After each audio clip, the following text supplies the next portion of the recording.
Akwedo-Atié, village situé dans la commune de Cocody, district autonome d'Abidjan. Il est 8 heures ce jeudi 14 mars 2024. Une mère et son fils regagnent leur domicile dans ce ravin. Pour y accéder, c'est un parcours de combattants. Akwedo-Atié interpelle alors que des opérations de déguerpissement sont en cours dans la capitale économique ivoirienne. Je me demande où est le passage. Et là, je suis presque perdu. Et nous sommes dans le ravin. Vous pouvez le constater, c'est incroyable. J'ai aperçu tout à l'heure une dame et son fils. Je cherche à retrouver un chemin pour aller vers ces habitations que j'ai vues à l'horizon.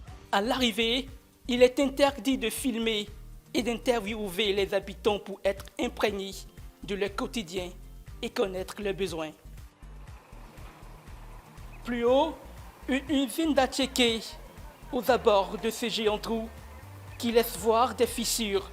Cette partie du sol est prête à céder. Ses habitants vaquent pourtant à leurs occupations. Au cœur du quotidien des habitants des zones à risque à Akwedo-Atié.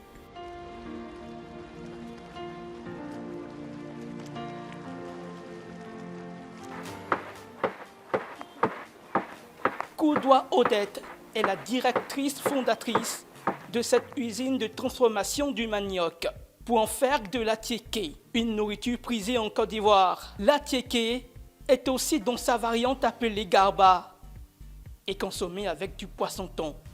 Il y a moins de 2 ans qu'elle s'est installée sur ce site. Koudoua Odette est à moins de 5 mètres du ravin. Il y a un gros trou, mais on va faire comment? On ne peut pas dormir à la maison. Avec les enfants, tu vas à l'école. Il faut qu'on se débrouille pour mettre nos enfants, nos petits-enfants à l'école. Ici, à 5 heures, mes enfants là viennent. Moi, bon, des fois à 6 heures, 8 et 7 heures, je suis avec mes enfants. Jusqu'à 20 heures. S'il y a beaucoup de clients à 21 heures comme ça, et puis on quitte ici. La présence de ce ravin dans ce quartier n'est pas sans conséquences. Ça crée des dégâts. Par exemple, ça emporte les enfants.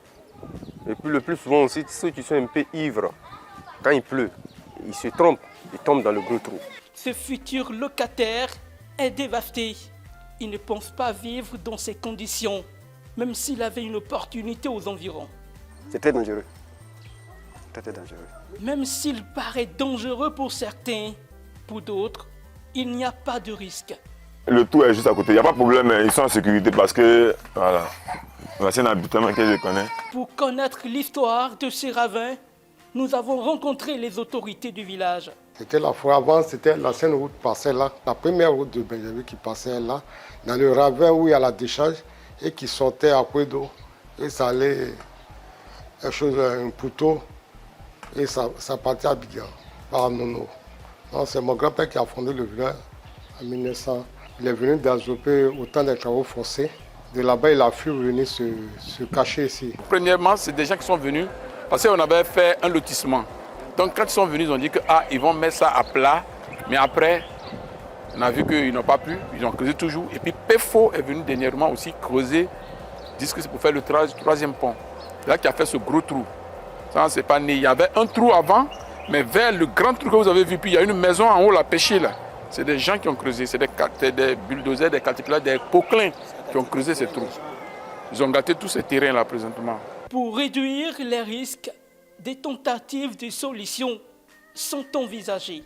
Ce que je peux dire au gouvernement ivoirien, vraiment, au lieu que demain, qu'il pleuve, qu'il y a des éboulements, qu'il doit y avoir mort d'hommes, si le gouvernement peut prendre une sanction, bien une décision, pour que, si c'est un déguerpissement, qu'ils soient bien arrangés. Parce que ceux qui y vivent, il faut qu'ils trouvent des coins où ils vont se localiser bientôt. Donc, c'est le gouvernement qui doit prendre cette décision. Vous venez voir, parce que si c'est un coin à risque, c'est le gouvernement qui prend la décision. Nous voulons sauver les âmes des gens. L'eau du village, là-bas, ce qui quitte en village, avant d'aller à la grune, passe par là. Depuis l'église catholique, au marché, toute l'eau du village descend par là et ça marche jusqu'à la grune. Donc, si vous pouvez nous aider à avoir une tronçon qui va jusqu'à même en Badon, c'est encore plus bien. Arveti, Koudoua Odette souhaite quitter ce site à haut risque, mais avec l'aide du gouvernement ivoirien. Si on trouve un autre coin, on peut partir. Parce qu'on nous a dit qu'ils vont casser ici. Bon, allez là, mais on cherche un coin, on n'est pas encore trouvé, c'est pourquoi on est encore là. Et il n'a qu'à avoir pitié de moi pour m'aider. Avec mes enfants, mes filles, c'est ce que je voulais demander, mon président.